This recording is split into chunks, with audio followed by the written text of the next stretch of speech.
ba yung i-record natin para sure? Isang live at isang isang sa Teams. Yo, Botny, what's up? Hello.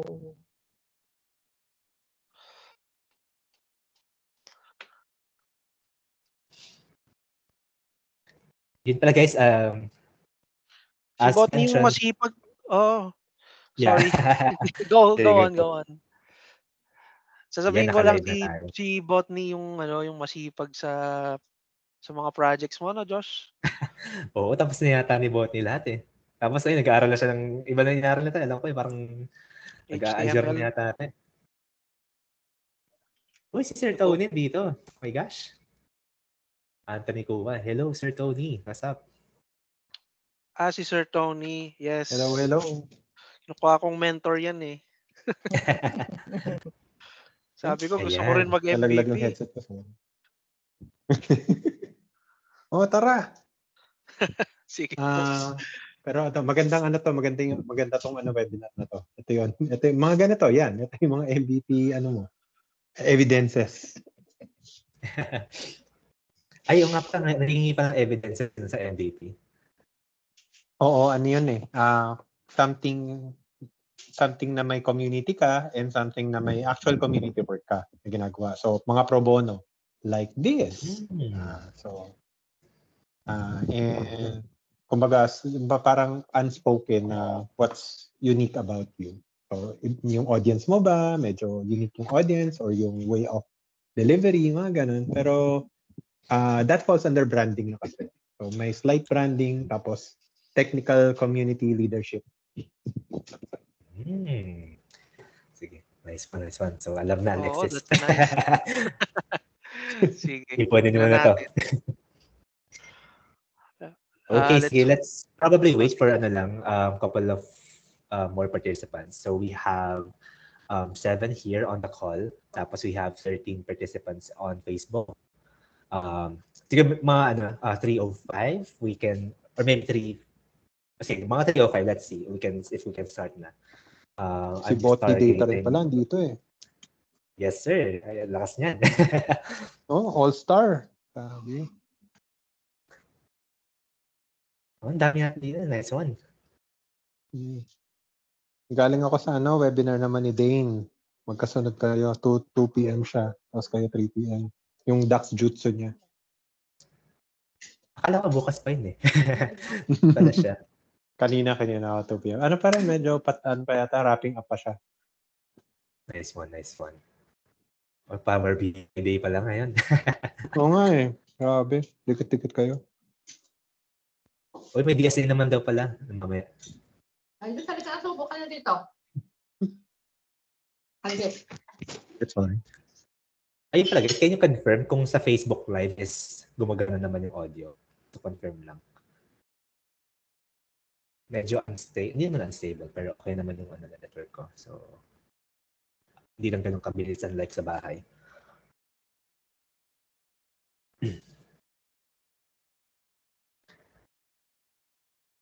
Yan. Yung tipong... Okay, gumagana naman yung audio. So, nice one. Okay, so 3:05. Yeah, we have 13 viewers now on Facebook and we have 7 participants. 7 participants here on Teams. Sige, share na ako ng screen. Wait, ano ba mag-share dito?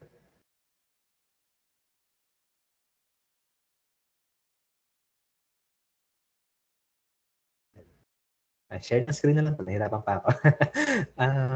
Window. Ay, ito. Okay. Nawawala. Ayan. So, naka-browser siya ngayon eh. So, ayokong mag-Teams application at baka mag-crash yung network ko. Okay, so I think it's good na. Let me know, guys, if you can see my screen.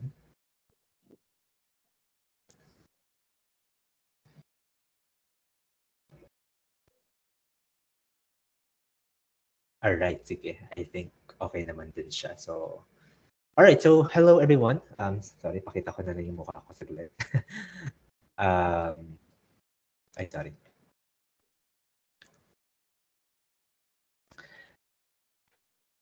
Yeah, so hello everyone. This is Josh, and welcome to our to episode number 6 of the series called "Building Your First End-to-End Data Portfolio." So, the goal of this series, just to introduce na lang din for everyone, is to um, help people out on building their first end-to-end portfolio. So when we say end-to-end portfolio, it's gonna be about building it from scratch. So ang focus ko talaga dito is more on the data engineering side. But I've decided to also add portions for or episodes for data analysts and data science. So today we're gonna be talking about data modeling, and that's carry of um, Alexis Gamboa. So ayan. So Alexis Gamboa is a business intelligence developer, um, and he's going to be talking about data modeling and visualization using Power BI. More on the data modeling part. So yung visualization naman is it's kind of straightforward in the sense that you can easily create visuals in Power BI, but the focus here would be more on creating data models.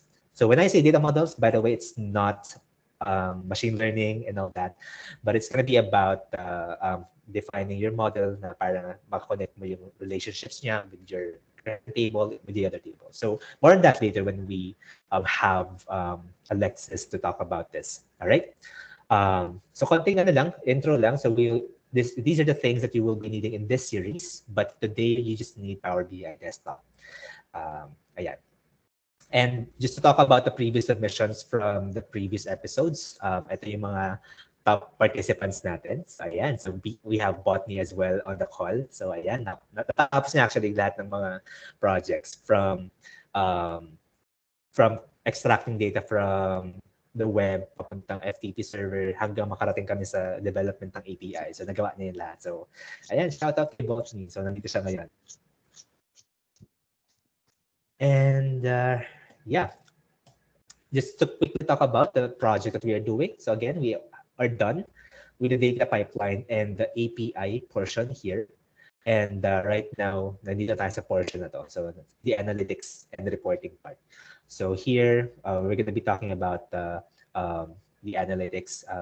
In my diagram, it's actually pulling data from Postgres. So mamaya sa ating home activity, may gagawin tayo doon para ma-connect natin siya kay Postgres. So ayan.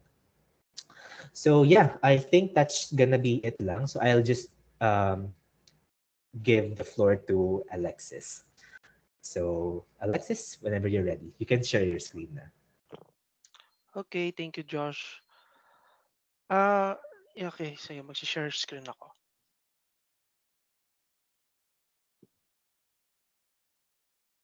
Let me know if you can see my screen na.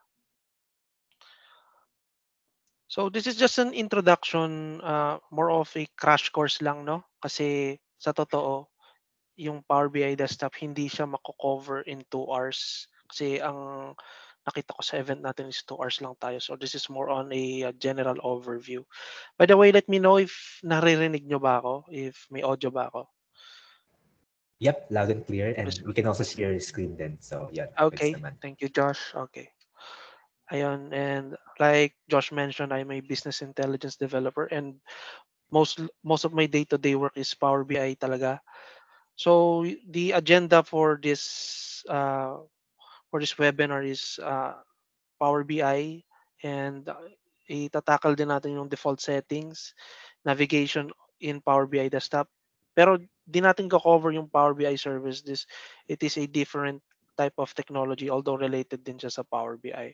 Yung workflow sa Power BI desktop, introduction to Power Query which is built in if you are using Power BI desktop.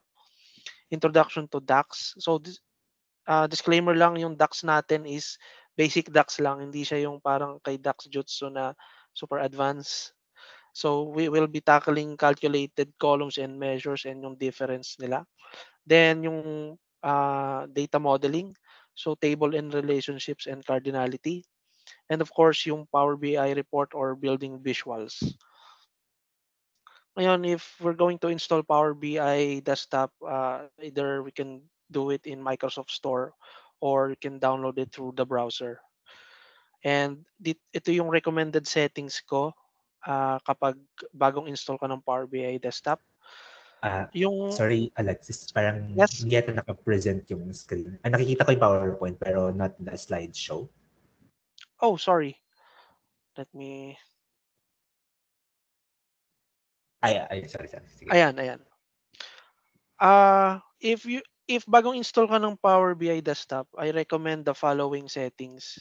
Yung ilalagay mo yung modern visual tooltips, especially if mga magagandang visuals na yung gusto mong makita. Yung field parameters, later ide-demonstrate natin kung para saan to. And yung on-object interaction. Pwede mo namang tanggalin to, pero sa demonstration kasi natin, gagamitin natin siya yung on-object interaction. This is part of the November 2023 update from Power BI. And yung regional settings, of course, naka-US tayo. And ito, I recommend na hindi siya nakatick. Ito naman yung sa data load. Di siya nakatick para hindi siya automatic mag-create ng relationship para, for example, maglo-load tayo ng bagong data. Para hindi niya automatic mag-create ng relationship kasi manually natin siyang gagawin. So, hindi niya i-update yung relationships ng newly loaded data doon sa existing data natin. So, we will be the ones doing that. Ayan. Upon opening Power BI, meron tayong mga tawag dito yung mga views pane. Meron tayong report view, which is doon tayo gumagawa ng mga visuals natin. Table view is view nung mga tables na niload natin sa Power BI desktop. Yung model view dito is makikita natin yung relationships ng tables natin or yung schema natin. Tapos ito, DAX query view, which is bago lang. Hindi natin siya itatackle since... Sorry, Alexis, nawala ulit yung slide. Nawala. I'm not sure kung naka-slideshow ka, pero ang nakikita namin is yung settings pa din. Settings. Okay, late siya mag-load. Okay, late pala siya mag-load. Sige, i-verify ko na lang i-verify ko na lang kung lumipat na. Sige. Ayan, sa settings pa rin now. How about now? Nasa wala. slide 4. Oy, nasa slide 7 na. Ayan. Okay. Sorry about that. Hindi ko siya masyadong kabisado yung lagging niya. Pero nakikita nyo na yung navigation navigation pane natin dito sa Power BI. Yes. Ayan. Okay. Sige. Like I was saying, yung DAX query view, this is a new feature wherein instead na gagawa ka ng sandbox para makita mo yung magiging output ng DAX query mo, dito mo na lang siya ilalagay using the evaluate function. Pero medyo advanced na siya. Kaya hindi natin siya itatackle and hindi rin kasi ako masyadong gumagamit pa nito. And ang ginagawa ko rin is sandboxing din sa ngayon. For the ribbons, meron tayong home ribbon, insert, modeling, view, optimize, and help. For the panes, ito is yung data pane natin wherein nandun yung mga tables natin and yung mga columns natin dun din nakalagay. Yung format, if ever magsaselect tayo ng visual, ito yung format. If ever magsaselect tayo ng visual, dyan natin ma-edit yung itsura ng ating visuals. Yung bookmarks is more on mga instances na nilalagay natin sa Power BI, especially pag gagawa tayo, for example, ng navigation pane or gagawa tayo ng iba't ibang views inside Power BI. So this is front-end na pala, by the way. And selection pane, dito nakalagay lahat ng objects na nakalagay sa ating report.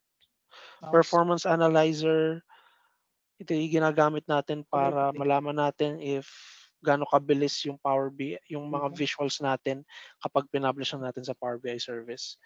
And yung sync slicers and build and performance analyzers hindi natin itatackle dito.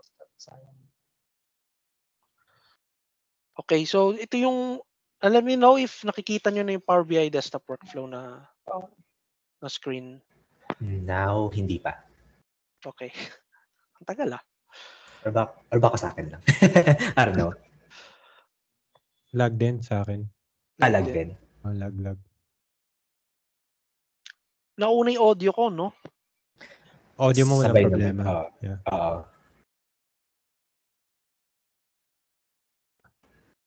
Okay, kailangan Upload ko yata. Yan. Ayun na. Sige, hindi ko na lang pag ba ganito, mas okay. Ayan, parang mabilis siya ngayon. Mas mabilis siya, no? Ayun. Oo. Okay, so Power BI desktop workflow. First, we will connect and transform the data using Power BI, yung Power Query natin, and data modeling using the model view, creating DAX measures and calculated columns, and of course, to build the report. So, ngayon, alam mo, maikli lang siya, yung apat na yan, pero mahaba yan, matagal yan. And in reality, before tayo talaga build ng dashboard or ng visuals, marami pang meetings na nag-undergo dyan, and marami ding strategic thinking before talaga magkaroon ng final design for the dashboard. Ayun. So, connecting and transforming the data, punta lang tayo dito sa get data, and makikita natin lahat ng available connections. For this demonstration, CSV lang gagamitin natin, and yung dataset na gagamitin natin is from Maven Analytics, mainly because malinis yung data nila and madali na siyang i-transform. So gawin natin yon. So ito yung itsura ng Power BI desktop, like I mentioned earlier. Ito yung mga views, table view, model view, and yung DAX view. Alex, Yan. I think hindi siya nakashare yung Power BI. Sorry. I'm sorry. Stop share ko muna tong ano. Or whole screen na lang kaya. Entire screen, ayan. Pwede ba yon? Yep, pwede yan. There. How about that? Ayan.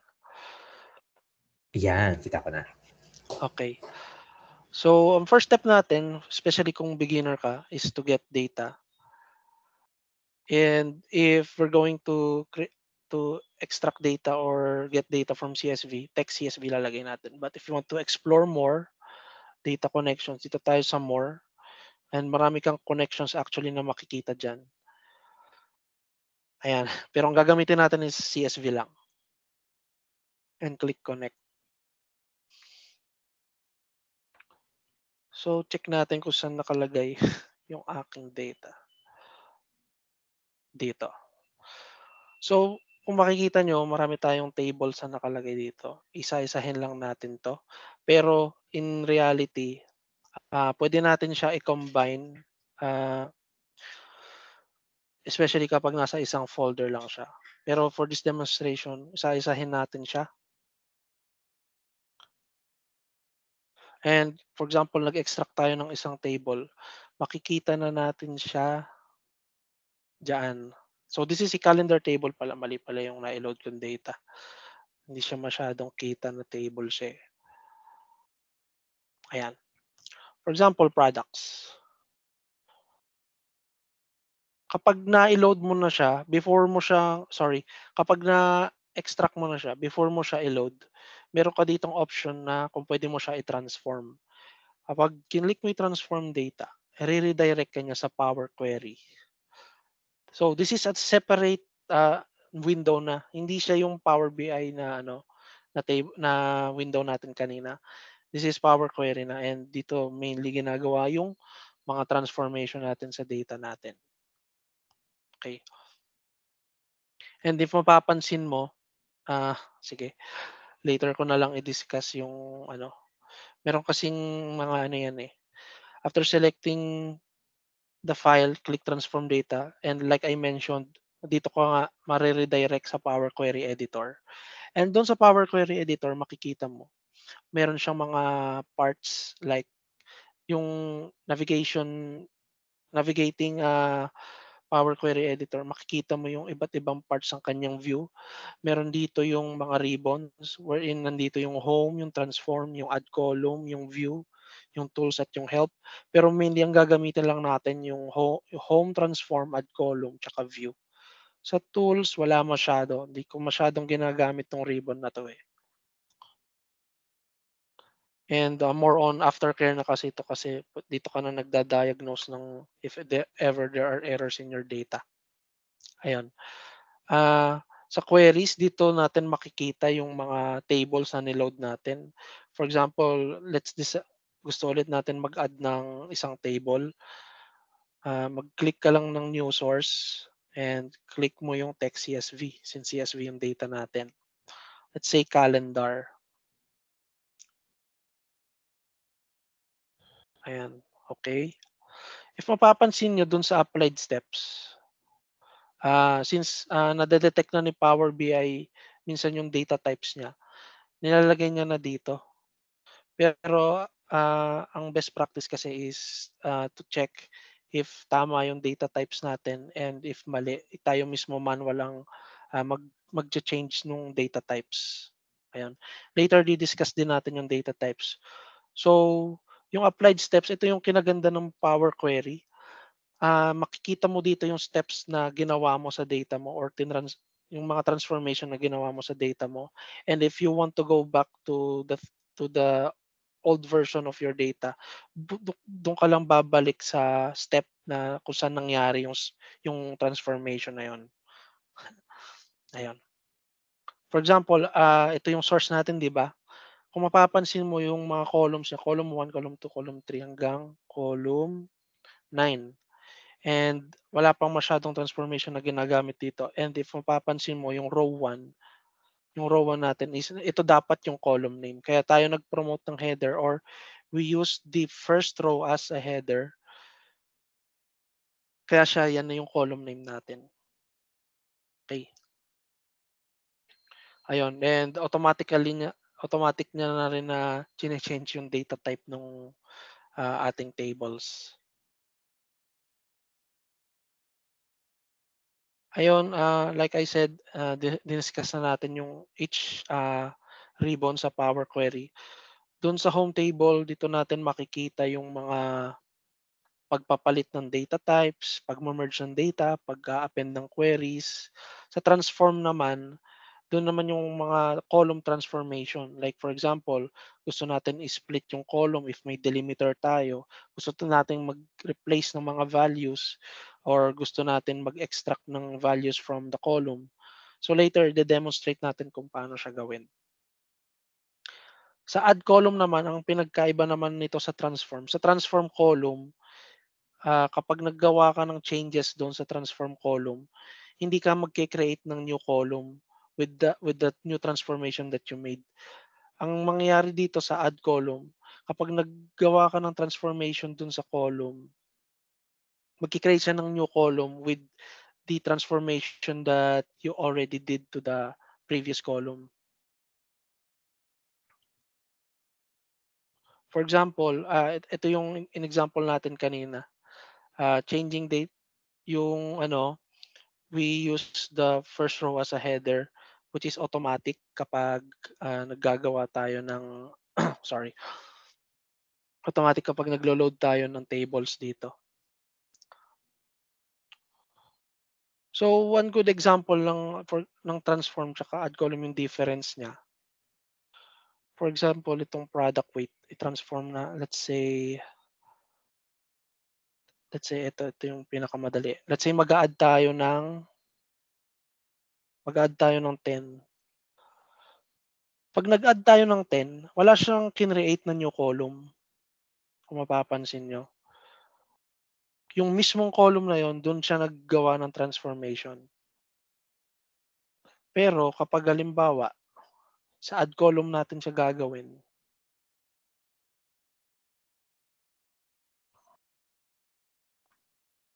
ayan. Magki-create siya ng new column with the transformation that you made. So yung 10 yung 8 dinagdagan niya ng 10, naging 18. So yun lang yung difference ng transform and add column. And for example, may step ka na hindi ko pala dapat ginawa yun, hindi ko pala dapat gawin. Pwede mo lang i-close yan. So, hindi advisable na mag-delete ka ng step pag marami ng step after unless talaga nakabisado mo yung dataset mo. Ayun. So, ang gawin natin, i-load natin yung ibang data. So, meron na tayong products, calendar, customers. Lagay natin. Sige, okay. New source ulit. New source, regions. Okay. New source. Yung stores, meron na ba? Wala pa.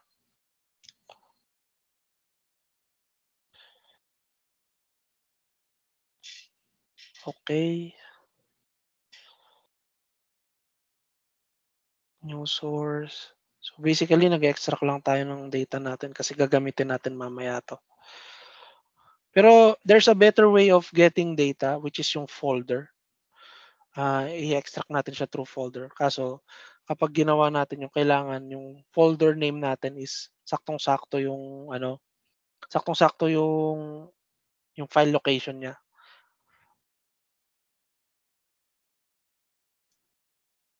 (1997). Okay.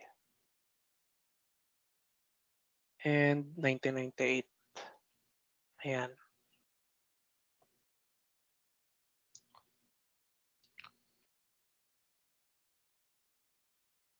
Okay. Then, saan na ba tayo? Ayan.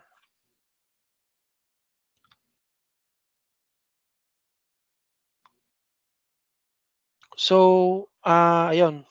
Identifying errors in Power Query. Kapag nakita kayong bar na ganito, ibig sabihin yung, I think this is at least 60% or 70% of your column is encountering error.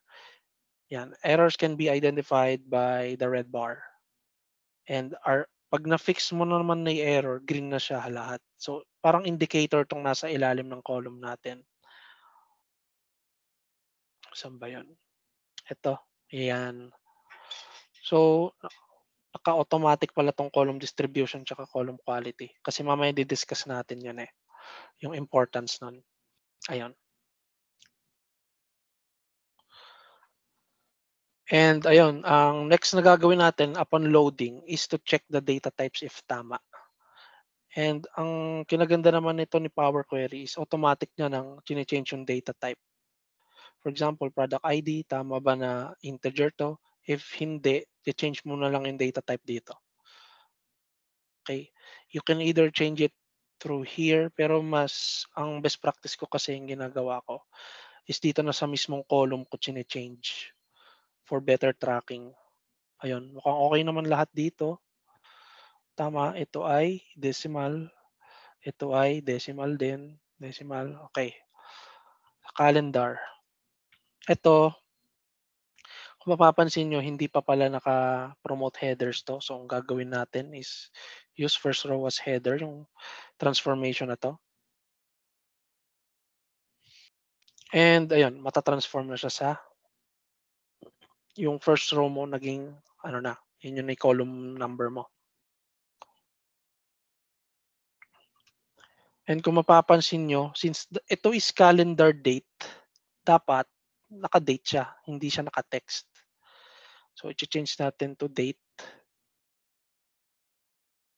Okay, replace current. May error siya. Ba't siya nagka-error? 1/13/1997. Gawa nung siguro yung local na gamit natin. If nakita nyo kanina, naka-US tayo dun sa settings. So, ang US kasi is DMY. Ito kasi is naka-MDY. So, maghahanap tayo ng lokal na MDY. So, paano gagawin yun? Using local ulit. Yun nga lang, hindi na US ang gagamitin natin. Ang gagamitin na natin is ibang time zone. ibang date or ibang lokal, which is yung gumagamit ng MDY. I think ito, Marshall Islands, MDY. Ayan. So, alisin natin to.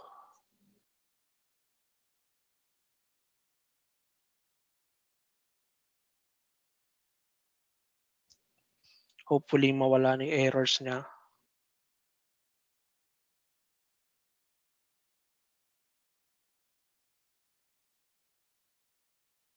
MDY.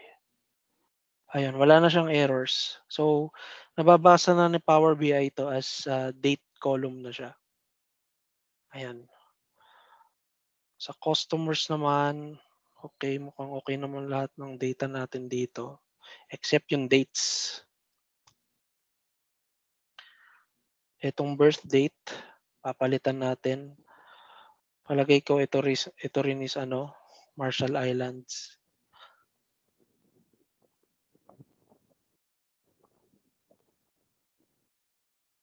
Hindi ko actually alam yung origin ng data na to. Sige, pero i-change na natin lahat to MDY. Tama, MDY. Oops.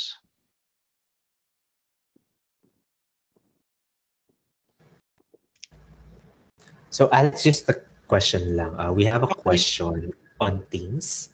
Okay. So what if the audience for the presentation would be a global environment? So what would be the best format for data? What do you mean by global environment?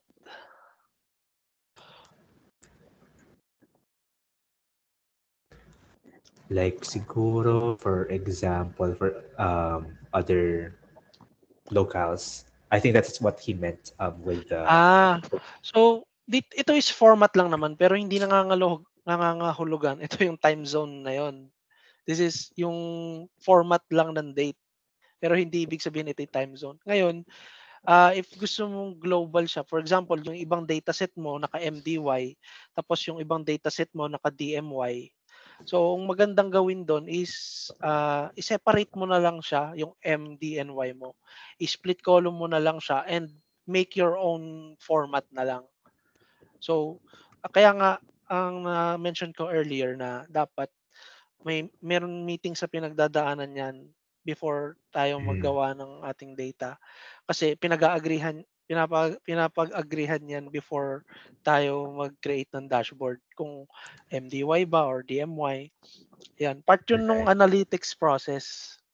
Ngayon, kung halimbawa, napag-agreehan nyo na DMY pero yung mga data mo MDY, so I suggest to make the manual transformation na lang. You split the columns, then you concatenate them by rearranging them na lang. Ganun na lang ang gagawin doon.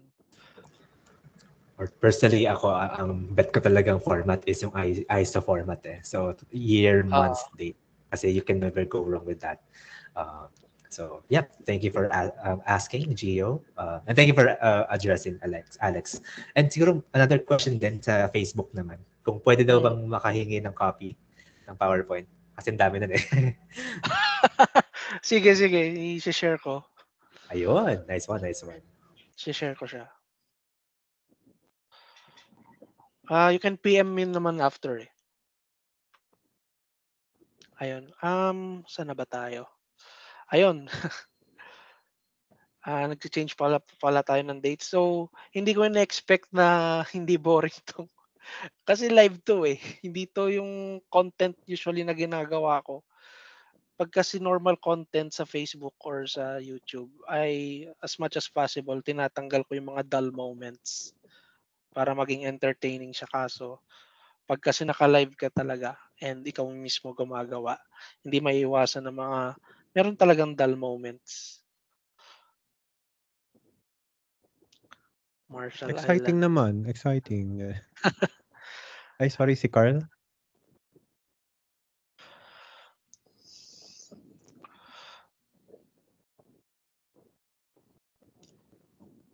Oops, tama. Hello, nawala ba ako? For some reason, yung dataset is puro Marshall Islands yung date format na ginagamit. And ano lang hindi ibig sabihin na Marshall Islands galing yung data. Kasi hindi lang naman Marshall Islands ang gumagamit ng DMY, ay ng MDY pala. So may ibang locals din na gumagamit nun. Pansin ko lang din, Alex, kasi yung Yes. format mo sa laptop mo now is date, month, year. Tsaka, would that be a factor kaya? Day, month, year? Sorry? Yes, yung sa laptop mo, naka-date, month, year kaya. System time niya. Sa system time. Yung system time. Wala naman. Kasi ano naman to eh. Dun yung naka-base dun sa pinakita ko kanina. Sa may settings, global settings. Sa regional settings. Siguro kung sinet ko to sa Marshall Islands, mawawalan siya ng error. Pero syempre, pag nag-change ka ng ng lokal mo, kung ano yung lokal na nandito na nakalagay talaga dito na sinet mo, yun yung talagang susundin niya. Ganun ka intelligent yung time intelligence ng Power BI. Ay, nagka-error na. Oops. Isa pa.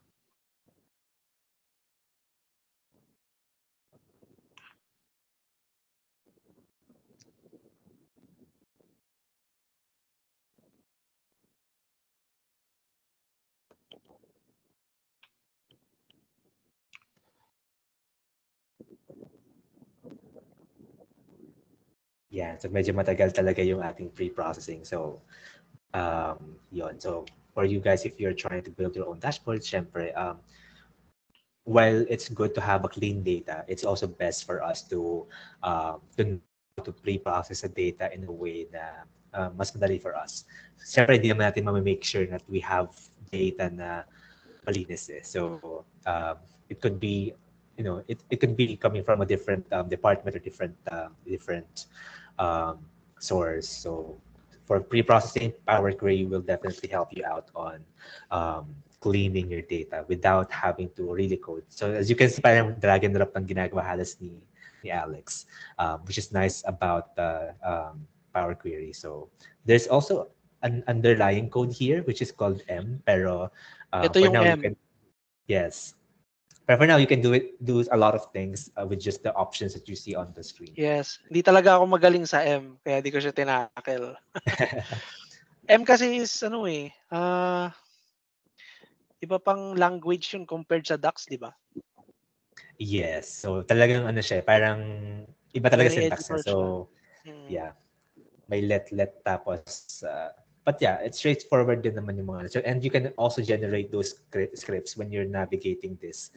Tapos konting tweak na lang para maging mas functional siya or para mas maging i-apply mo siya to specific items. So, yeah. Ayan. Si Dax Jutsu yata gumagamit ng ganun. So, yeah, you can magaling siya mag-M. Nag-M siya. Yan. So, I think we're almost done na sa Data types pa lang to, ha? Data types pa lang to. And in the real world, hindi ganito kalinis. Malinis na to eh. Malinis nilagay na to eh. Mas madumi yung real world data talaga. Hindi ganito kalinis. Nalilinisan pa ako dito eh. Oops, sorry. This is whole number. Whole number. By the way, hindi ko kine-claim na na hindi ako magkakamali dito. Pwedeng ako magkamali. Kaya I'm open to corrections naman. Ayan. Chine-check lang natin isa-isa. Ayun, okay na. Asa na tayo? Ayun, nag-change na tayo ng data types. Ngayon, isa sa mga gagawin din natin is to append queries. For example, meron kang data, let's say November data. Tapos ang columns niya the same lang. Tapos let's say next month may data ka na naman, December data naman, pero columns is almost same lang din. Doon magiging handy yung append queries na function natin sa Power Query. Just make sure na all columns are the same or else the final table will generate extra column. So, yung tipong pati yung ano niya, yung column names niya is same na same talaga. Hindi pwedeng magkaiba. So, fortunately, yung data natin is same na same naman. Like yung Maven transactions 1997 and yung Maven transactions 1998, same na same. So, anong gagawin natin dito para i-append natin? So, i-select lang natin tong dalawa, tapos append queries lang. Pwedeng append queries as new or append queries. Pero, mas prefer ko yung append queries as new for better tracking. Para mas matrack natin yung mga changes sa ginagawa natin sa data natin. 1998, sige, ang unahin natin 1997, then yung 1998. Ayan. Okay. So kung mapapansin nyo, andito na rin yung 1998. Ayan, magkadugtong na siya. So siguro rename natin to transactions or let's say sales na lang. Kasi ano to market sales transactions. Yan. Ngayon, mahalaga na nandito tong dalawang to. Hindi tayo pwedeng mag-delete sa dalawang tables na to kasi ito is dependent on the two tables that we appended. If tinignan natin yung source dito, nandito pa din siya. And if makikita mo yung M language niya, nandun yung 1997 at 1998. Ayun. Next is yung ayan, ito yung operations na ginawa natin kanina, yung append. Then yung merge queries naman, ito is para siyang Power Query version ng VLOOKUP. For example,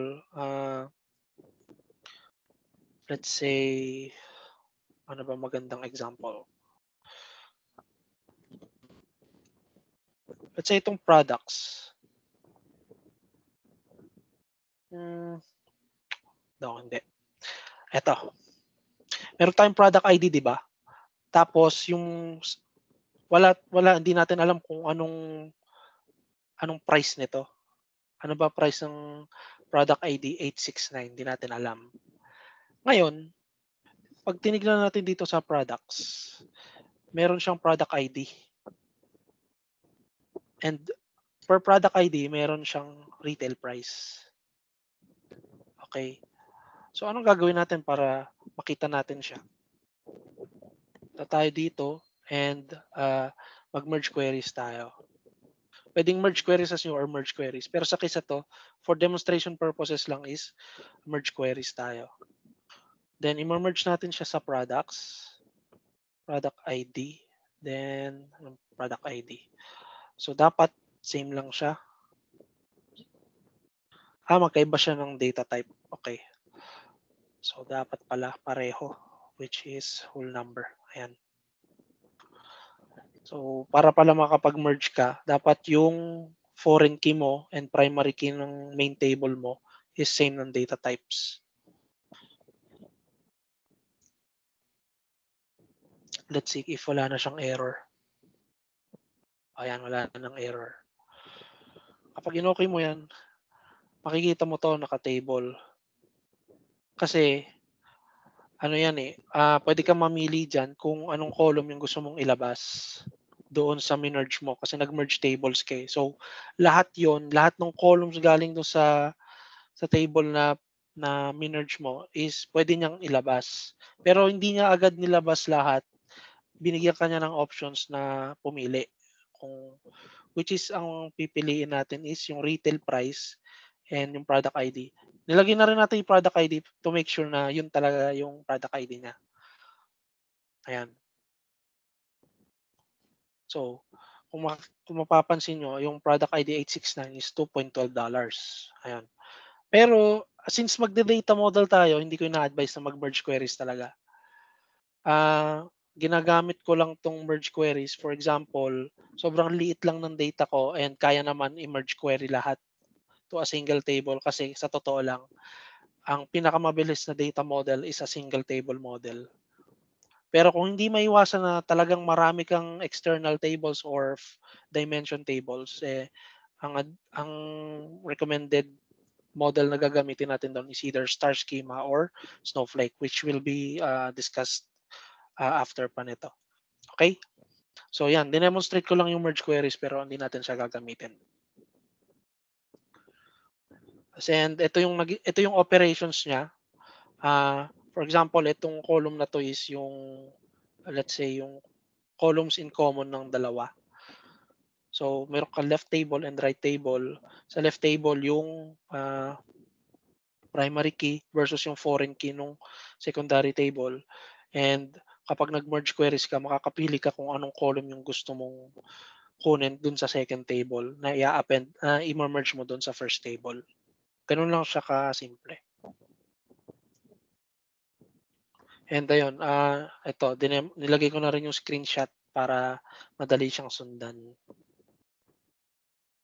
Merging is okay for a small data model like I mentioned earlier, but it is not advisable when the model grows larger. Doon na tayo gagamit ng mga relationships and cardinality, which i-discuss natin sa susunod. And best practice din kapag nagpa-power query tayo is naka-on lagi yung column distribution and column quality. Nakikita siya sa view ribbon dito. So anong significance niyan? Ba't natin siya nilalagay? Para makita natin kung ano yung laman ng data natin. And FYI lang, hindi ito accurate kasi naka-column profiling tayo for the first top 1,000 rows lang. Kung gusto natin makita yung buong data natin, i-click natin to and ipo-profile natin yung buong dataset. Ayan. So medyo matagal siya kasi medyo marami yung data natin. Pero 100% accurate siya kapag pinrofile natin yung entire dataset natin. Ayan. So dito sa transaction date, 673 distinct and 0 unique. Ibig sabihin meron kang 673 values sa lahat ng column na to. And wala doon is unique. Walang nag-iisa lang, kumbaga. Ayun. Ganun din makikita mo rin dito. And ang kinaganda dito yung column distribution. Makikita mo yung distribution per value. Ayan. Pwede rin natin i-on yung column profile para makita natin yung eksaktong nandito. And mas detailed siya actually.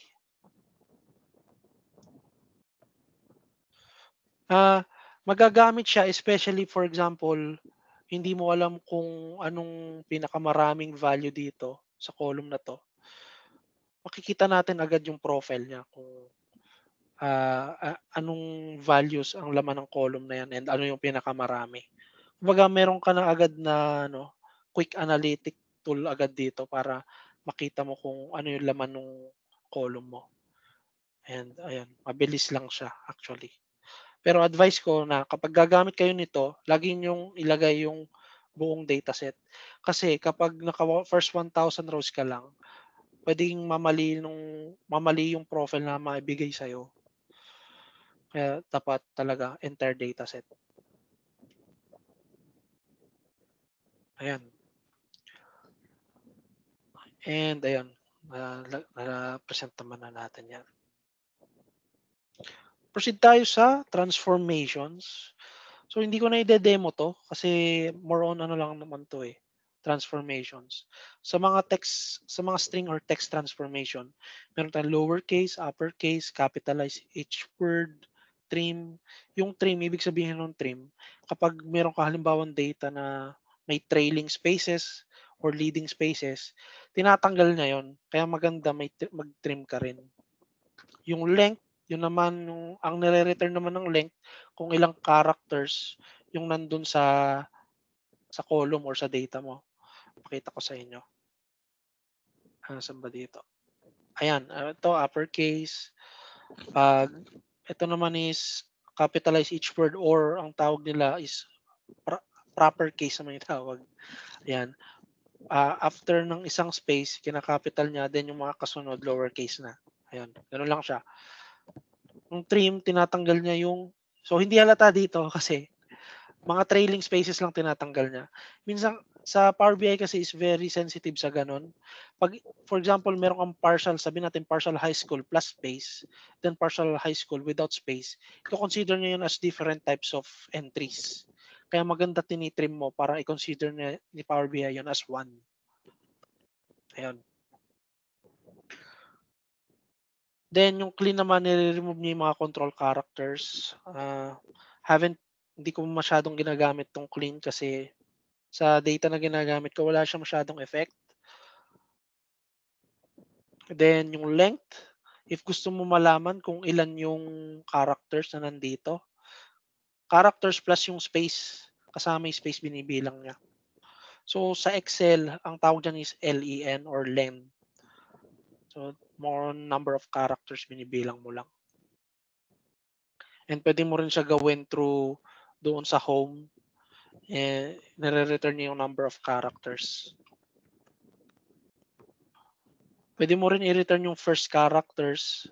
For example, yung sa partial, yung first 5 lang re-return mo, party.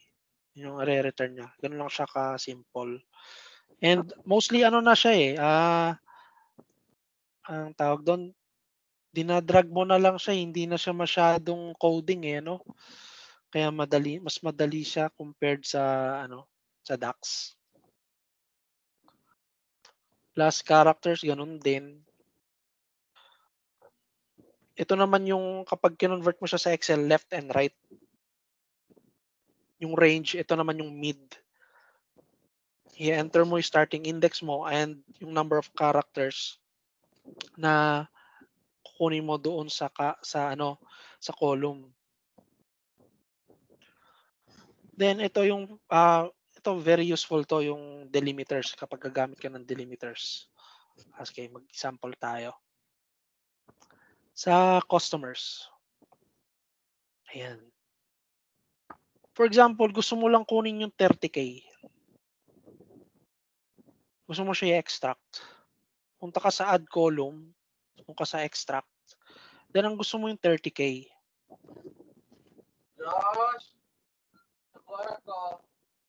So ang gagawin mo is text between delimiters. Ano ba yung first delimiter mo na gagamitin dito? Yung $sign, di ba? Yung $sign and yung K. Kasi gusto mo i-extract yung 30 eh. Tapos ta-times mo na lang sa 1,000. Kaya ikaw na bahala mo ng transformation na gagawin mo doon. Okay. So dapat ang i-return niya is 30. Ayan. 30, okay. Na-return niya yung first interval mo. Paano naman yung second interval? Which is dito 50 naman, tapos dito 90, ganun. Extract ulit between delimiters. Ganun ulit siya. Paano yun? Ang ma-extract niya yung 30, yung same lang. Sige, ang gawin natin, skip natin yung mag-skip tayo ng isang delimiter and then delimiter to skip one din.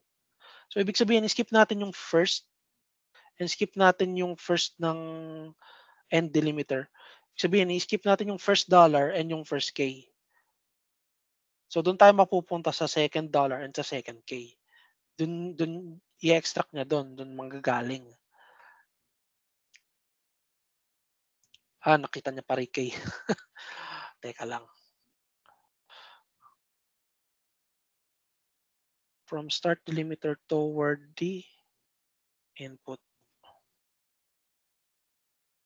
Okay. I think ito yun. Hindi pa rin. From the start delimiter toward the end of the input. The number of delimiters is 1. 1 lang naman. Ito na may end delimiter. Tama naman. From the start of the input, 1 din. So, skip tayo ng isang $sign. Then, skip tayo ng toward the end of the input. Okay. Skip tayo ng isang K. So, dapat lalabas yung number, hindi itong K.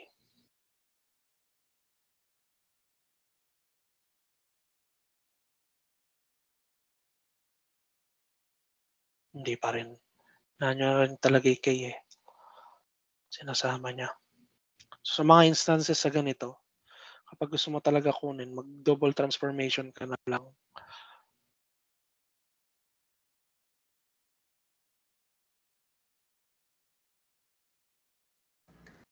Yeah. Yeah, normally ganun din ginagawa ko. Like, pwedeng ganun nun, parang replace values na lang kung malinis naman yung mga values na nandun. Like, yung K lang siya, dollar lang siya. So, we can do a simple replacement na lang. Pwede rin text to columns, tatanggalin mo yung hyphen para ma-split mo yung minimum sa maximum value. So yeah, medyo marami yung pwedeng approach na pwede mong gawin doon. It still boils down to the part na dapat yung data natin is malinis pa rin. So napaka-friendly, yes, user-friendly si Power Query, but it's still best, especially for analysts, na yung data na ginagamit natin is already clean. So, yes, I agree. And ayun, ang ginawa ko dito is text before delimiter na lang, which is yung K. And-extract natin yung number. And don't forget to change yung data type. Pero hindi naman natin kasi gagamitin ito. Dinemo ko lang. Ayun.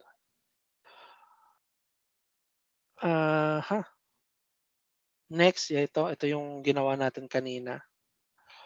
Then between delimiters. Very, very tricky talaga to, especially kapag sa mga ganitong case. Ayun. Pwede ring, ano ba to? Split column, okay. Ito, very intriguing to split column kasi itong split column, ginagamit ko to especially sa dates. Kapag iba-iba talaga yung mga date na halimbawa, sa table na to, ang date na gamit is MDY, tapos DMY naman sa kabila. Ayun, hindi pare-pareho minsan. Kaya ginagawa ko, ini-split ko na lang to, kino-convert ko sa text, tsaka ako na mismo yung nagko-concatenate. Pero sa case natin, hindi naman ganon. Okay naman yung dates. So, i-demonstrate ko na lang yung split column siguro dito. Saan ba to? Ayan. Dito ulit. Dito siya magandang i-demonstrate. Pag in-split column mo, by the way, maraming options dito pero ang i-demo ko na lang by delimiter kasi ito yung most commonly used. For example, pag hihiwalayin mo lang yung 50K tsaka yung 30K, anong delimiter yung maghihiwalay sa kanila? Yung dash. Sige nga, try natin. Ayan. Kapag nag-split column ka, mawawala yung previous column na meron ka and ang magki-create siya ng new columns, yung new columns na ini-split mo. Ayun. So, magandang approach yung kanina sa halip na i-extract natin between delimiters, ang gawin mo, split column mo na lang. Then dito ka mag-extract between delimiters. Mas madali siya. So, depende pa rin kung anong technique gagamitin mo. Basta mahalaga is clean yung data and streamline and mabilis yung pag-transform niya. Ayun.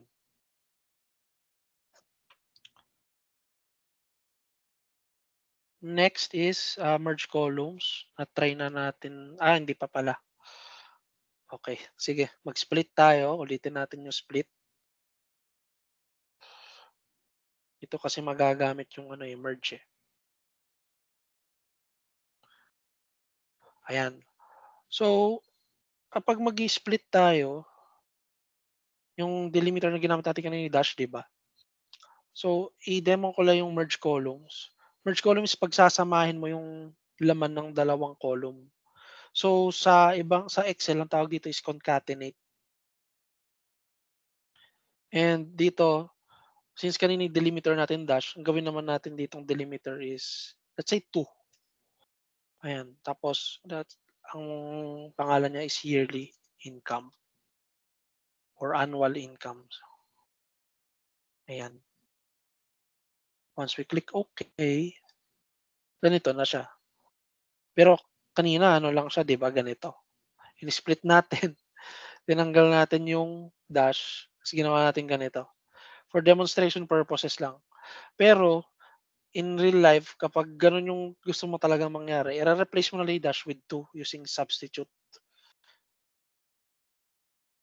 Pero hindi kasi yun yung goal natin dito. Ayan. Okay, so doon na tayo sa transformation ng dates.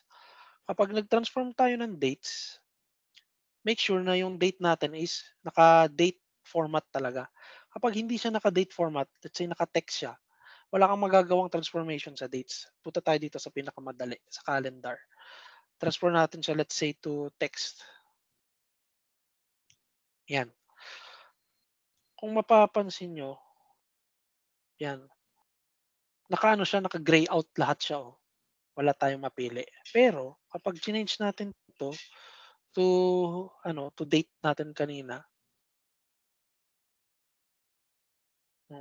actually, pwede ko na lang i-close to para bumalik siya sa dati. Ayan. Okay, so makikita mo, pwede na tayo mag-transform. Ang usually ginagamit namin is year.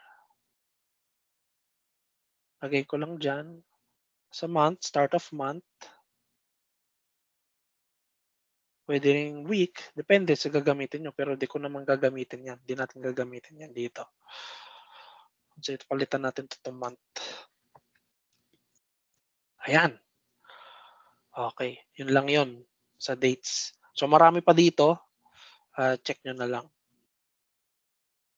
Itong date only pala. Kapag halimbawa naka-date time yung data mo and gusto mo date lang, ito yung gagamitin mo doon, date only. Converts date time to date format. Okay, so tapos na tayo sa transformation, modeling na tayo. Josh, may questions ba sa chat? Wala naman. Yep, so far wala naman. Clear naman tayo. Okay, sige. Itong data modeling is one of the most important steps in creating dashboard.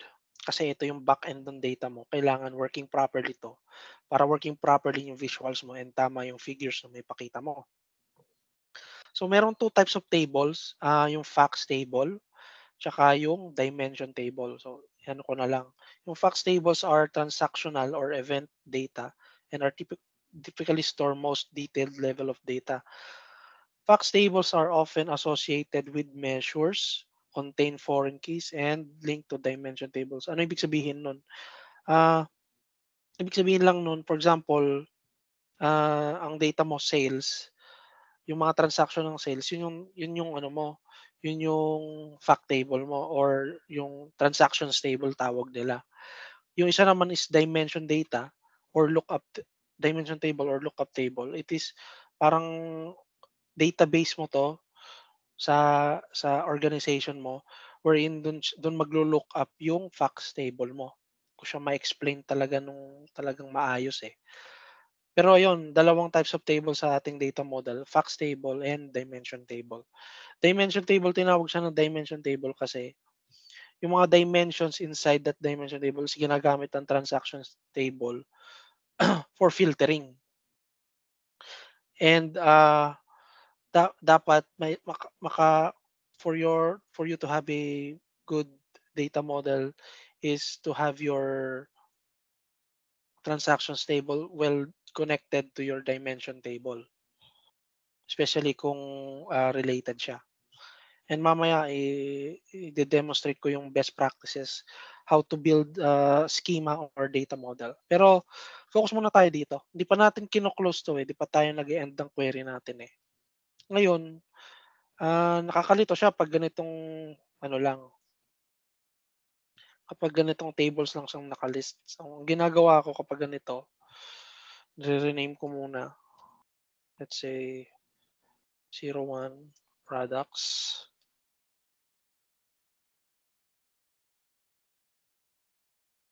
02. By the way, pwede nyong hindi gawin to. Depende sa diskarte nyo na yun. So, ito lang is ginagawa ko para hindi ako malito in the end.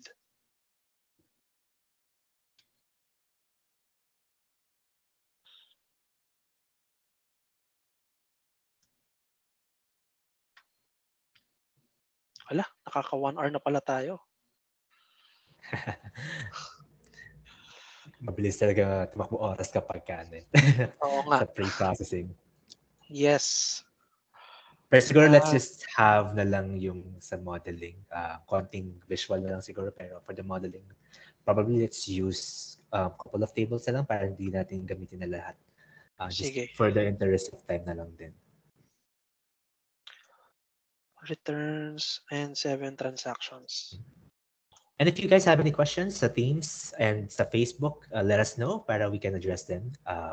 Ayan, so we are very happy to answer your questions. So ang ginagawa ko kasi, Josh, pag ganito, ginugroup ko yung dimension, tsaka ginugroup ko yung yung transaction.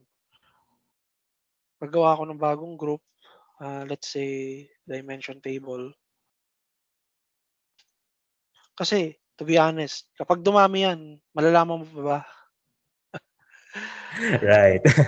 Diba? Magulo na yun kapag ganun eh. Oo. Sa ngayon kasi alam mo pa konti lang yan Pero pag dumami yan, kaya nalagay ko na rin dito, although oo nga, hindi nga siya masyadong kita yung purpose niya. Pero pag alam mo, dumami na yung dimension table mo, dumami na yung fact table mo, doon ka na anong tawag doon? Doon ka na malilito kapag hindi mo siya ginroup. Ayan. Ayan, malinis tignan. Close and apply. And ayun. Pag kin-close and apply mo na siya,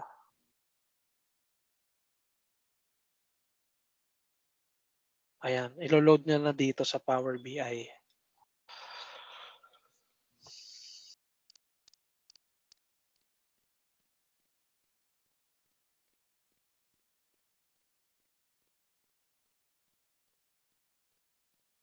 Medyo matagal siya, marami kasi. Historical yata yung yung 1998 and something. Oo nga 1998, 1997 Kaya nga hindi ako gumamit ng calendar auto. Kasi kung gagamitin ko yun, may empty from 1999 to present. Kaya di ko siya ginamit. Ayan. If mapapansin nyo kapag na-load na yung data natin, dito sa data view, makikita nyo na yung tables natin dito. Makikita nyo na rin columns niya. Ayan. Pero hindi tayo dyan magpo-focus. Dito tayo magpo-focus. Model view. Ayan. Bakit gumawa ng relationships? Sorry. Gagawin natin yan Yung relationships, hindi dapat nandito to.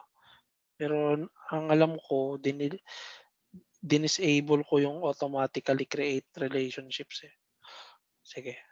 Isa-isahin na lang natin siya i-delete.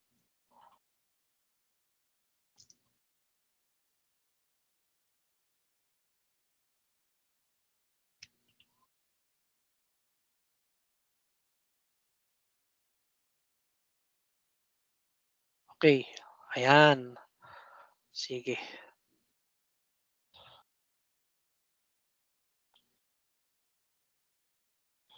Etong Maven transaction, ito yung ito yung in-append nating dalawa. I-hide na lang natin 'to. Hindi natin kailangan sa sa report view. Kasi meron na tayong appended table which is yung transactions.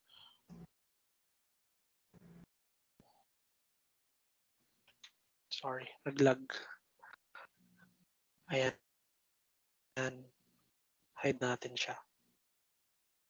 By the way, pwede ka rin mag-hide ng per column kung ayaw mo siyang makita sa sa report view. Pag kasi gumagawa ka na ng visuals at marami ka na nakikitang mga columns, nakaka-take time din siya kapag mag-scroll ka pababa pataas and di mo naman kailangan lahat ng columns na 'yon. Kaya nag-hide tayo.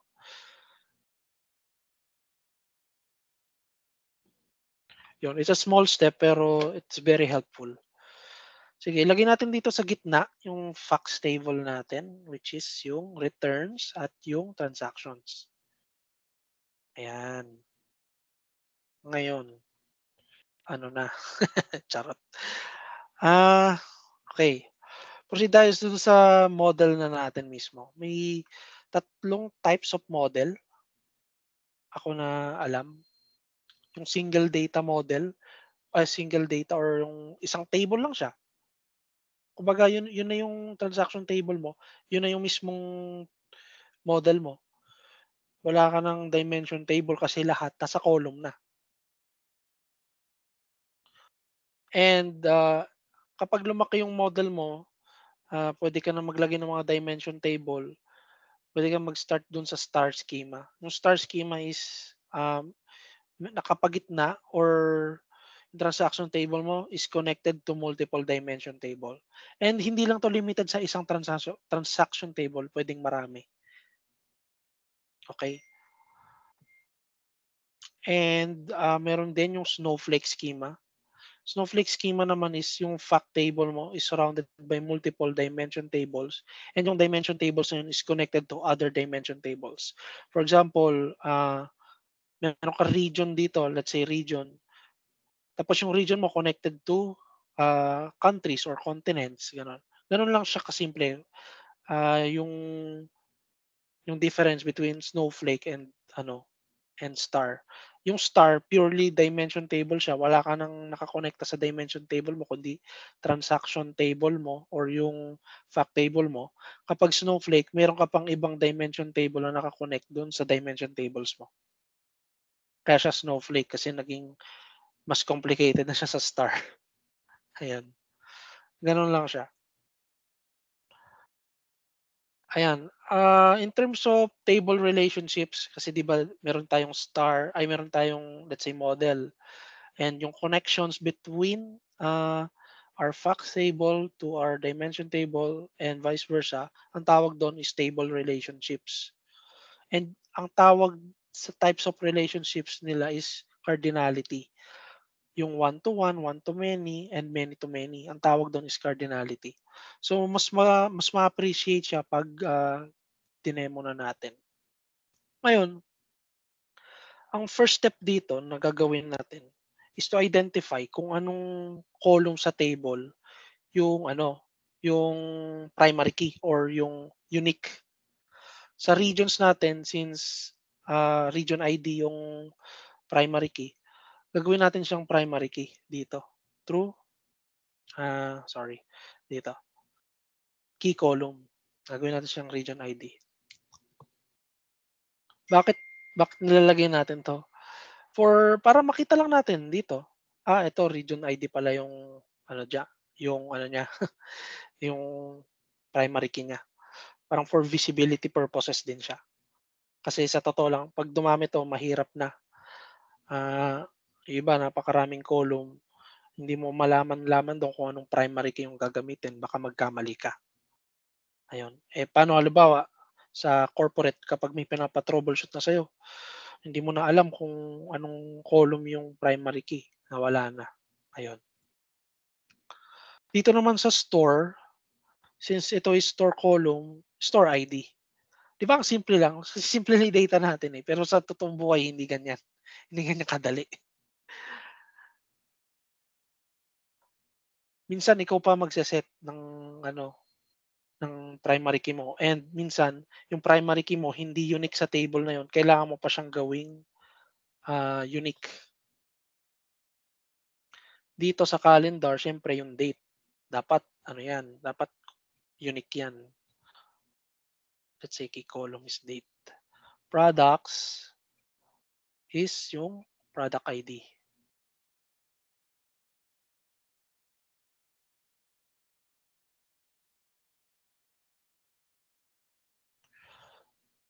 Then customer ID. Ito.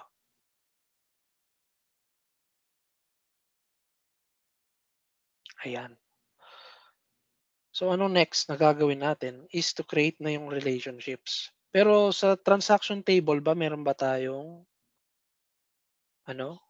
column ID? Primary key? Wala. Mukhang wala. Pero mas maganda meron. Kung ako gagawa ng transaction ng primary key nito, either transaction ID, auto-generate siya. And dito rin return ID, ganun. Pero sa data natin, that's not the case kasi. Okay. So, ang gagawin natin is to create na yung connections between between tables. Ang pinakamabilis na magandang gawin is yung idadrag lang natin dito, dadrag natin siya. For example, sa mo siya i-connect, lalagyan mo siya dito. Ay, sorry. Bakit store ID?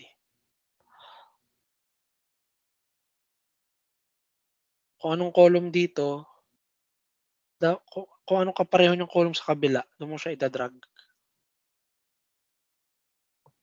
Ayan. Okay. Mag-focus tayo dito sa connection. Ayan. Makikita mo dito 1, tapos ito asterisk. Ang relationship niyan is 1 to many. And yung flow niya, ang flow ng data is from regions to stores. Ibig sabihin niyan, yung regions, kaya niyang i-filter yung stores table. Pero yung stores table, hindi niya kayang i-filter yung regions table. Kasi nga, ang direction ng flow ng filters is from regions to stores. Ayan. Ganon lang ibig sabihin nun nito. Pero, pwede natin siyang baguhin, pero this is not recommended. Yung gagawin mo siyang both. Kasi magkakaroon ka ng ambiguity kapag ganyan. Ginawa mo siyang both. Pwede mo nang anong tawag doon? Pwede mo nang ma-filter yung regions table gamit yung stores table. Which is not recommended kapag ang filters mo is, ang flow is pababa. Downstream yung tawag nila. Ayan. So, create natin ibang relationships. Dito mukhang wala na. So, ito yung ito yung nagpa-snowflake sa schema natin, itong regions at stores. Kasi yung regions walang direct connection sa transactions. So, kung gagamitin ng regions yung stores table para i-filter yung transactions and returns table. Ganun siya. Okay? Dito sa transactions from stores, ang pwede natin gamitin is yung store ID. Store ID, gamitin natin dito. Drag lang natin. So, 1 to many siya, tama? Ang recommended kong relationship between dimension and transaction table is 1 to many talaga. Kasi kailangan unique yung primary key mo sa dimension table mo as compared to your transactions table. Kasi sa transactions table dapat talaga marami yan. Kumbaga yan yung i-filter nung dimension table mo. Kaya kailangan yung dimension table mo is unique. 1 to many ba? And makikita mo yung details ng relationship dito sa properties. Yung first table to the second table. So, medyo inano niya dito iniba niya arrangement. If makikita mo, yung transactions yung nasa taas, yan yung source na nasa baba. Pero yung relationship, many is to 1. Ibig sabihin, many columns from transaction is to 1 column to the stores column. Yan ang ibig sabihin nun. And ang recommendation din is ang direction ng filter or direction ng arrow from dimension to transaction tables pababa talaga siyang ganito. Pero may mga cases na bidirectional ginagamit natin. Pero bihira. Bihira siya. Kapag talagang kailangan lang, doon siya gagamitin. Okay. Sa transactions, ang gagamitin nating date is yung transactions date. So, since lahat kasi ng tables natin is may date, ang gagamit tayo ng calendar dimension table para i-filter out yung date ng transactions tsaka ng returns. Kung transactions date siya dito ang gagamitin naman natin dito is yung return date. Okay. Products ID, product ID to product ID. So, ulit lang. Ulitin lang natin siya. Tapos, store ID to store ID. Ito. Medyo nagiging ano na siya. Madami na yung lines. Customer ID doon sa transactions, meron ba? Meron.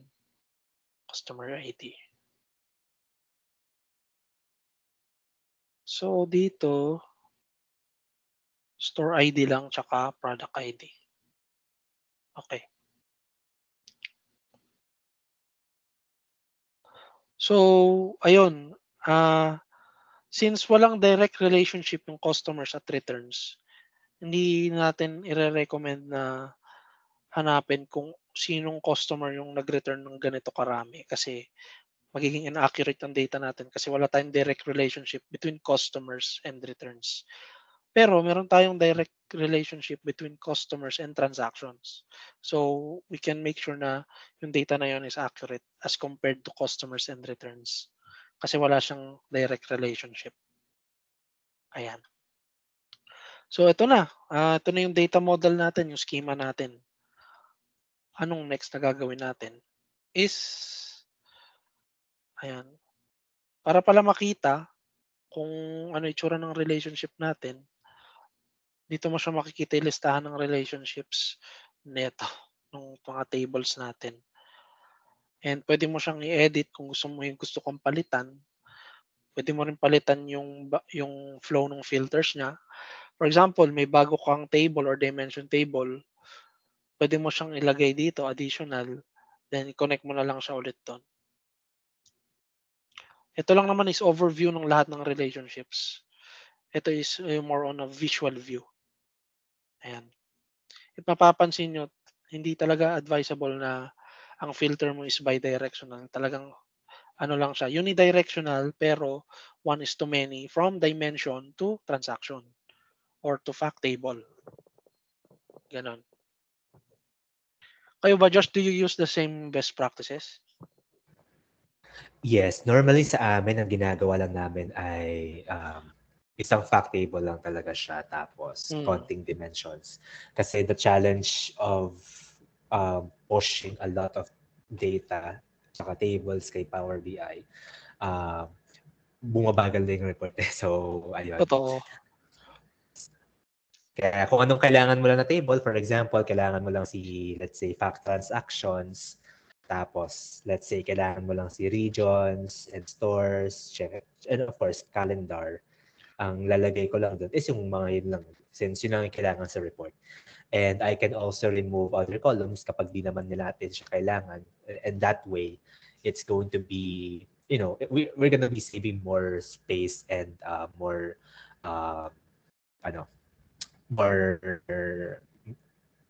the space in terms of yung memory. So, ayun. Okay. Ayun. And meron talagang times na hindi mo maiiwasan na talagang gumamit ng multiple tables. Especially kung different ang sources mo, di ba? Exactly. So from there, siguro one approach na pwede natin gawin is pwede tayo mag-combine ng mga tables. Yung mga smaller lang tables. natin, no? Yes. For example, itong kay regions at kay stores, pwede natin siyang i-combine lang para yung, kasi kailangan lang naman sa region is yung sales region district and naman sales region. Oo, tama. So, pwede yun. natin siyang i-combine. So, ayun. So yung mga ganong simple changes and merging. So, pwede natin pagsamasamahin yung mga natulad natin in the previous slides na pwede natin mag-merge kapag malita naman yung table na mabubuo natin doon. Pwede natin paghiwalay yung dalawang table kapag kailangan talaga. So, yung mga ganon. Ayan. Thank you for your input. Ayan. So, ito yung naging result ng ating data model. Ayan.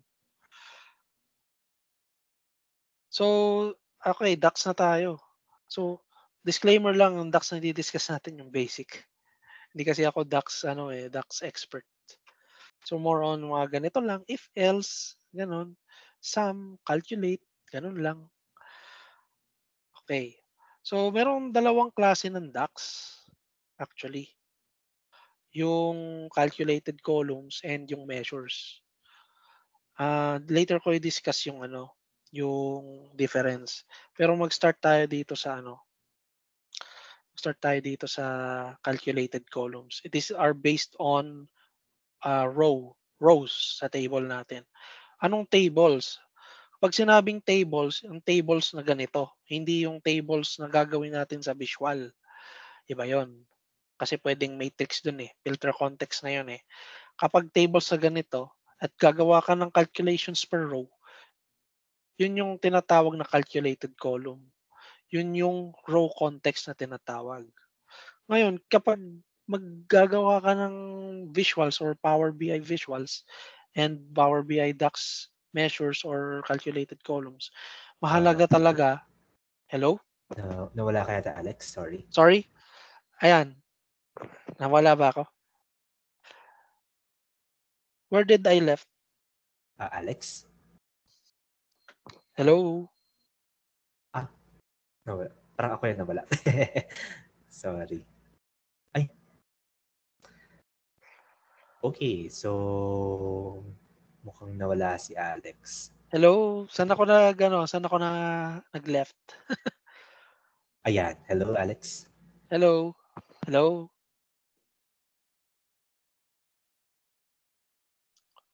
Or ako lang ba hindi nakakarinig?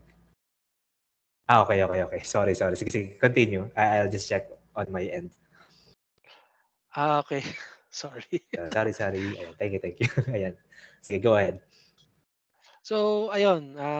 Like I said, if gagawa ka ng mga measures ng mga calculated columns, maganda alam mo yung difference between row context and filter context. Kapag row context, sige, row context muna tayo, is gagawa ka ng calculation per row sa iyong table. For example, eto, nasaan ka ba? Nasa transactions table tayo. Ayan. So kung mapapansin mo sa transactions table natin, so palitan natin yung date nito, ayusin natin.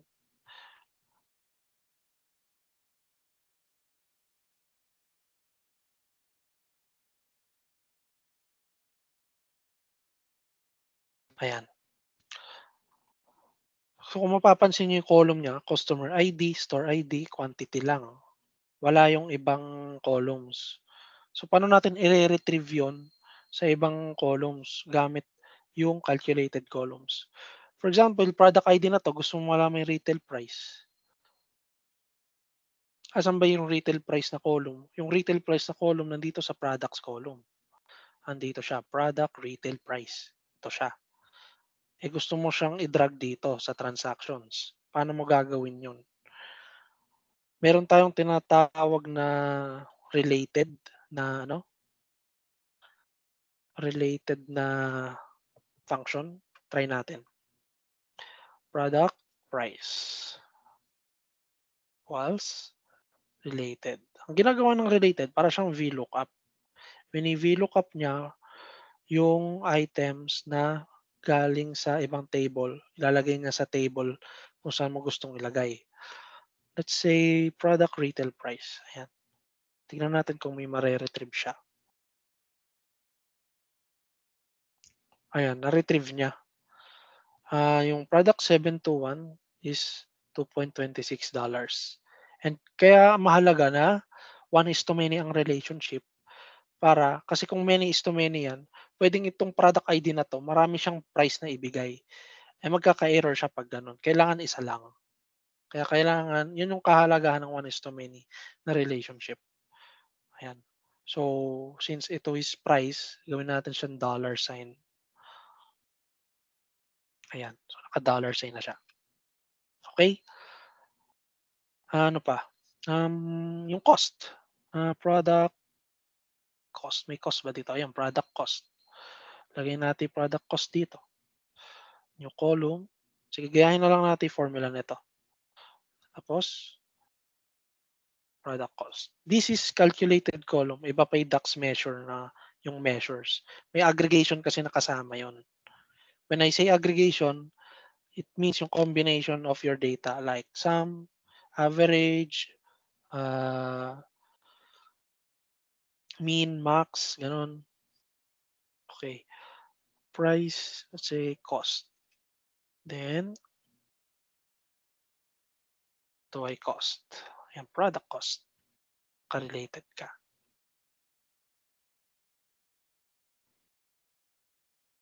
Okay, ito na siya. Convert lang natin sa $sign.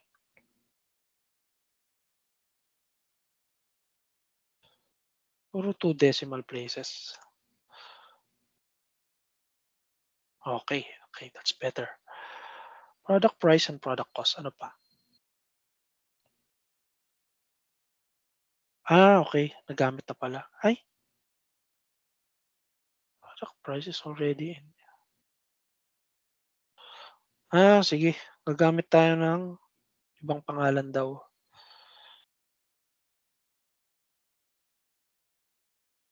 Price na lang. Tas ito, cost na lang.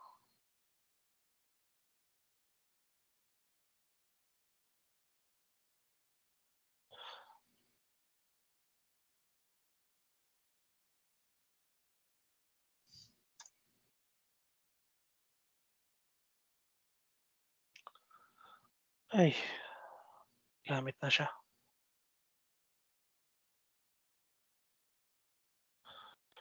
Ito ay cost eh.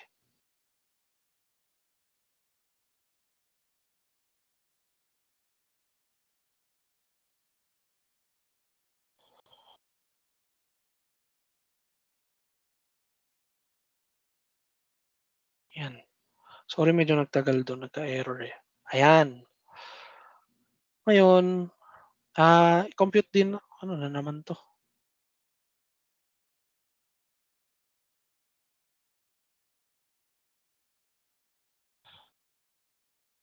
New column. Compute natin revenue. Revenue is basically the price times quantity. Ayan.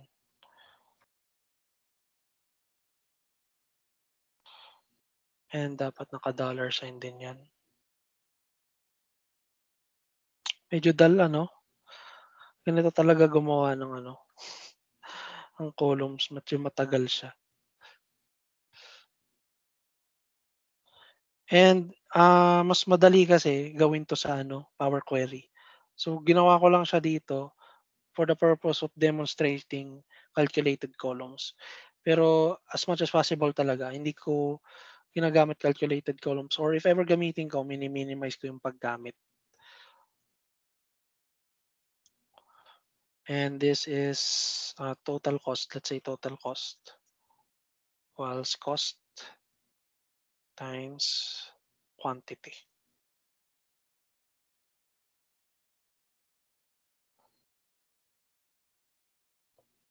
Ayan. And dollar sign. And last one is yung profit. Profit equals, siyempre, revenue minus total cost.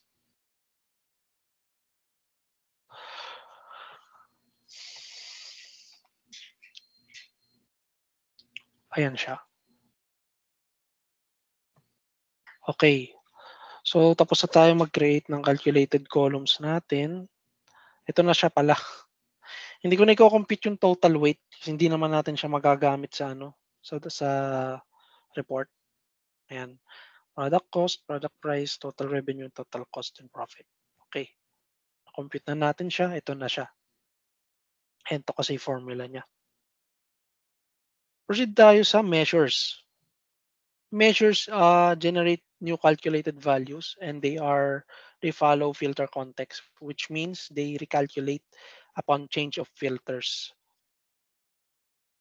So ganito yung format niya. For example, revenue, sum of products, and revenue. So nagre-return lang siya ng isang value depending on the filter na meron siya or na naka-assign sa kanya. That's why filter context yung tawag doon. Sa kasi dito sa row context is per row ang calculation. Dito naman is per filter yung calculation.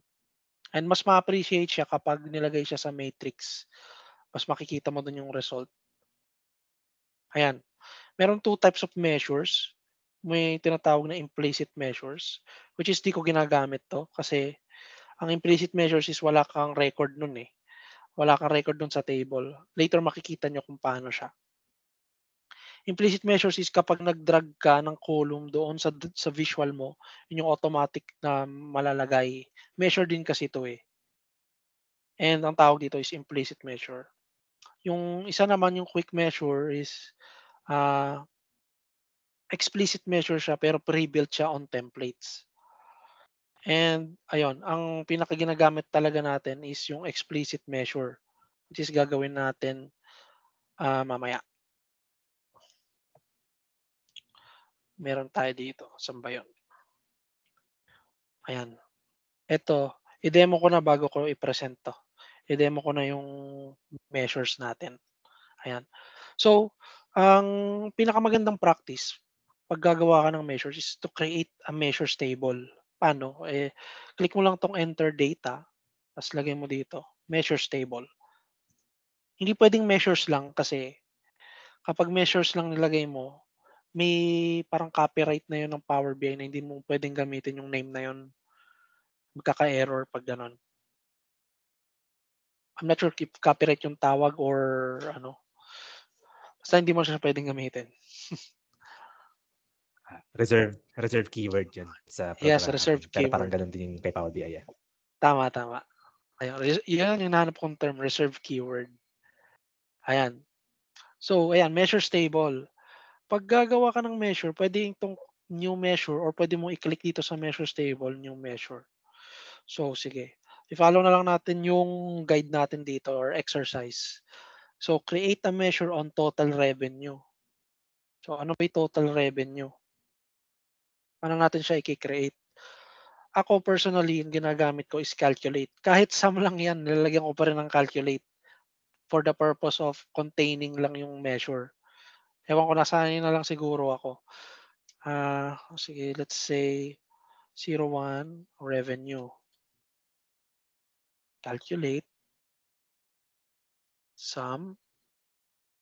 Ano yun? Revenue. Di ba? Ito. Ayan.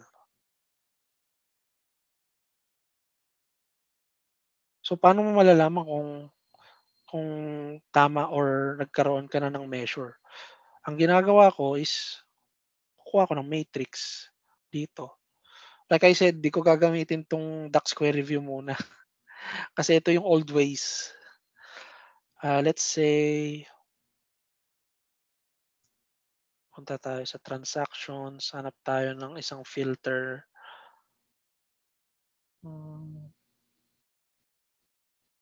Say store ID. Yan. Ayan, yun yung store ID niya. And, sorry, hindi pala yan.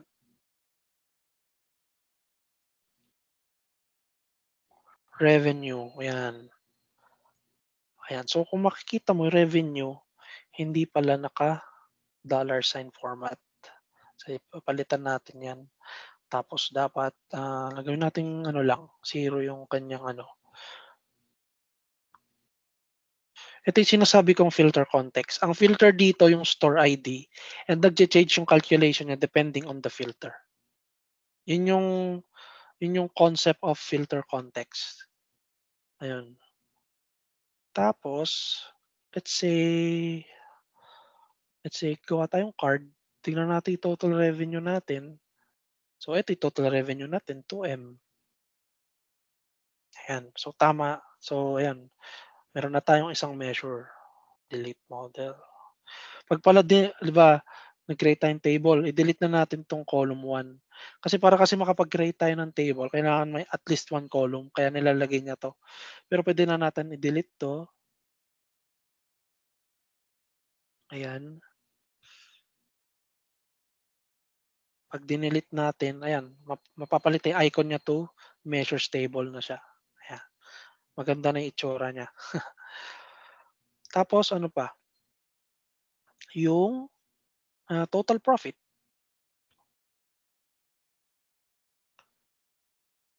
Total profit.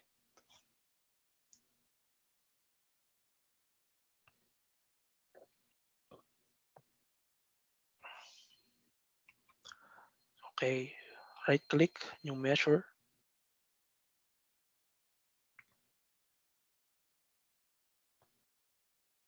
Profit.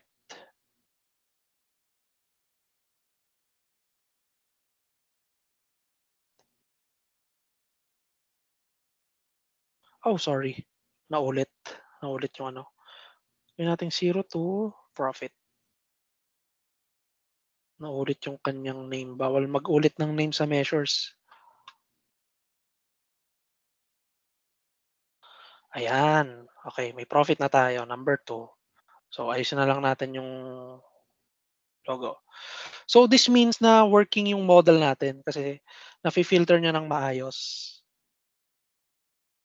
Okay. Dun mo mako-confirm sa measures na gumagana yung data model mo sa backend. Pero in actual, may mga errors pa yan. Pero di na natin to troubleshoot dito. Gagawa na tayo ng report. And aftercare na lang yan. Then, percent return. Sige, tawagin natin tong return rate.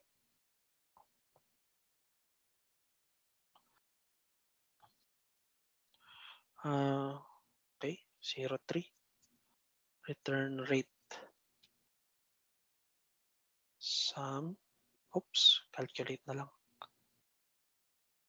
Ano expression natin? Divide. Ano ibig sabihin ng return rate? Yung number of returns over number of binili.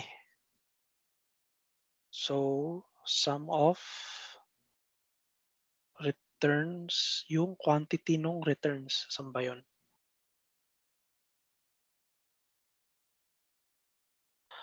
Wait lang. Dito yata sa returns natin. Hindi pa ano yung quantity. Ayan yung quantity. Returns quantity. Sorry. Returns quantity divided by sum of quantity sa transactions. Yan. Ibig sabihin lang yan, dinivide natin yung number nung binalik versus doon sa binili. For example, bumili ka ng 5, binalik mo yung 2. So, return rate mo is 2 over 5. Ganun siya. Then, kapag may error ka, lagay mo yung alternate result as NA. For example, denominator mo 0. Ganun. Okay, let's see if umana siya. Oops, nagka-error.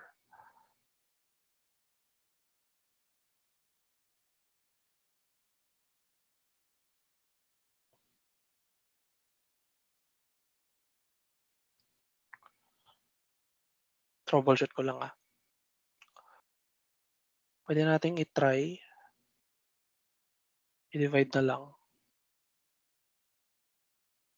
Pero ayoko din kasi tanggal i-divide eh.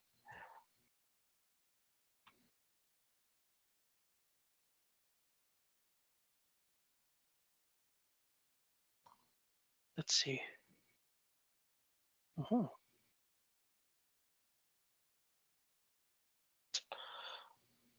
Compute muna natin number of returns.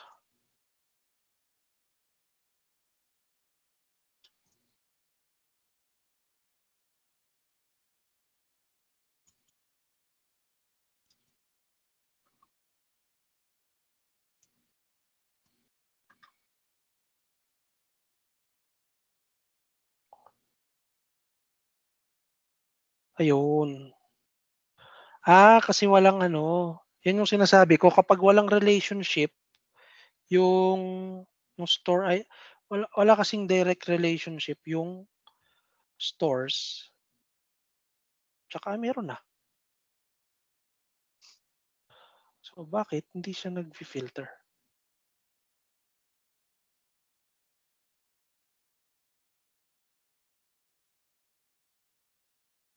It's weird. Oops.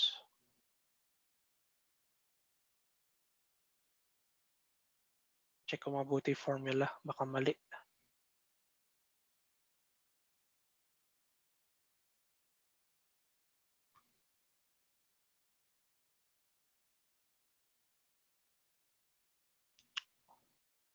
Sige, number of orders na lang muna yung ano natin.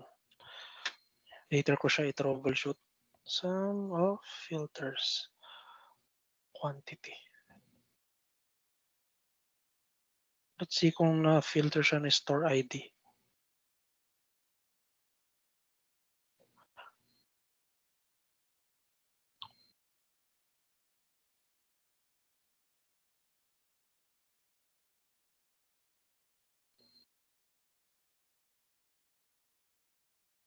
Naka-text kasi. Kailangan make sure na tama yung data types nyo. Pag kasi mali yan, mali na. Say whole number. Yes. Tapos, itong store ID, naka-text din. Yung return store ID, whole number. I-text ko kaya to. Dapat pareho siyang data type nung sa nung sa stores na data type. Ay, whole number din pala siya.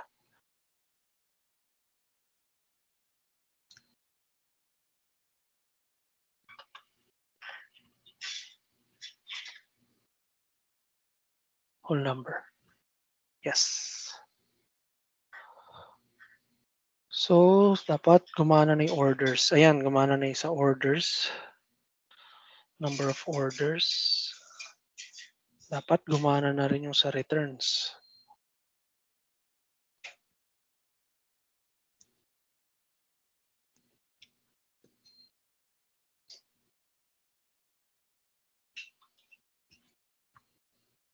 Let's say returns.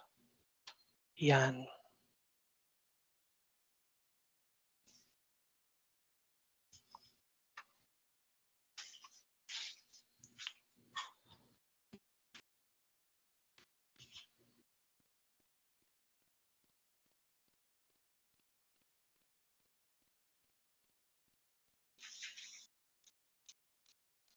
Okay, Alex, we're down to our Yeah. last 12 minutes. Ayan. Yes.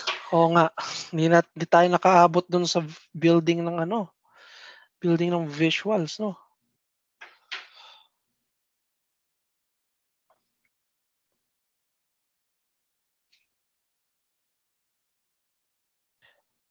Ayan. Hello? Hello? Hello? Ayan. Ayan, Oo. so down to our last 11 minutes na lang tayo, Alex. So let's wrap up na lang siguro on this Sige. example. Alright, thank you. Ayun.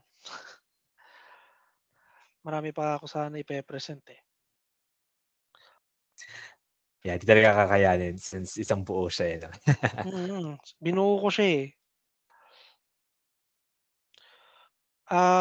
Ayun. Nagawa ko na siya actually dito. Ito yung magiging final dashboard natin eh, pag gagawa ka na ng reports. If mapapansin mo yung data models natin, ito siya. Yun yung ginamit natin. And for some reason, yung returns natin hindi gumana kanina, di ba? So, troubleshoot ko. Kung ano yung kung saan nagkamali. Products. Stores. Meron siya sa stores. So, ito yung mga measures na ginamit natin. Ito yung percent return. Ito dapat siya. Sum of returns over sum of transactions. Ayan. So, dapat gagana siya. So, create tayo dito ng ng matrix. Medyo naglo-load siya. Gusto ko sana ituro yung sa visuals eh. Kaso, wala na ng time. Sige, may nagsabi dito, magpa-part 2 daw tayo. Pwede naman. Sige. Sige. Siguro yung part 2, 1 hour na lang, no? Yeah. Probably we can also have a separate session then. I mean, an entire series kay Power BI kasi Power BI has a lot of features. Yes. It covers Siya talaga. Oo. Yeah. Actually, crash course na tong 80 slides na to. Yes. Kasi you Crash have a lot course of na things yan. to cover eh. Pwede ka mag-data engineering side kay Power BI, pwede ka rin mag-data visualization, so things like that. Pwede ka rin mag-UI UX designer kay Power BI. Yun yung kinaganda Yun, nun. yes. Sige. Siguro i-wrap up ko na lang doon and tuloy natin next session. Yep. How about But I'll that? probably have parang set a separate schedule pa muna for that. So Sure. let's talk Let na me lang know. then. Okay. All right. Sige. Ayun. Salamat Josh. Thank you everyone for attending this live Sana may natutunan kayo sa mga best practices Madami, natin. madami. Okay, sige. To wrap up na lang, siguro I'll just present a couple of slides for our take-home activity. Ayan. So yeah, for our take-home activity, I think you should see my screen. Okay, kita naman na. All right, so for the take-home activity, ayan, so gagamitin pa natin Power BI. And I have here as a data set that you guys will be using. Ayan, i-post ko na lang din dito. And Facebook. O, diba? Power BI tayo, pero yung data set natin galing Tableau. Ayan. So this is the data set of the car sales across the world. Meron tayong 6 tables dito. It's just not loading yet. Pero we have 6 tables. Ayan. Actually, 5 lang yata. So ayan. So we have here branch, date, dealer, and product. I think meron pang countries table dito. So ayun natin pang 6. Pero you can download this data. Tapos and just define your model. So this is the instructions. So once you have downloaded the data, all you need to do is to create the appropriate model para masagutan tong mga katanungan na ito. So una, can you see specific trends or patterns on the overall car sales? Sige, send ko na lang din dito. Blasphemy daw. And which car models or car brands are more in demand? Tsaka, do specific car dealers get more units sold on certain brands at specific times? So that's gonna be the questions that you guys will be exploring. Again, kailangan din siya parang you have to work on the model din dito. So yung mga natutunan from this session from Alex, use all those things para makuha niyo yung mga sagot dito. So, and just to add a little bit of a challenge here, instead of loading this into using CSV, pahirapan yung sarili nyo. So, i-load nyo muna siya kay database. Ayan. Para magamit nyo rin yung Postgre na in-install nyo sa previous episodes natin. So, load these tables first into PostgreSQL para madali nyo rin siyang mahugot din sa database. Yari kay MVP. Postgre to Power. Yes. Postgre to Power BI. So, i-download nyo mo itong data. It's a CSV data and load this to Postgre para mas maging, mukha lang siyang buong pipeline talaga. Okay, so similar parents or for our submission. So here are the things that we have. So post your work on LinkedIn, on Data Engineering Pilipinas group, on your Facebook account. So feel free to tag us, Alex and I, para for networking purposes talaga kaya kami nagpapatag. So ayan. And last slide na lang. So for the next episode, we're gonna be talking about machine learning, but this is gonna be actually April 6. April 6 na siya kasi next week, it's Holy Week, so pahinga Holy muna Week, tayo. yes. Yeah. At baka mamaya, baka magano di gumaling yung sugat ko. So, ayan. So yeah, that's it for today's episode. So I really appreciate your time, Alex. Thank you so much for being here with me and for talking about Power BI and data modeling. So we have Sayang learned nga a lang, lot. di ko natapos, Yan, dami kasi. Nagulat 80 slides yun. Expect ko lang mga 5 lang yun. Hindi, ko talaga, dinetalye ko talaga siya. Yung full talaga siya, no? Alright, thank you so much, Botany. Napaka-active mo sa sessions natin. So, ayan.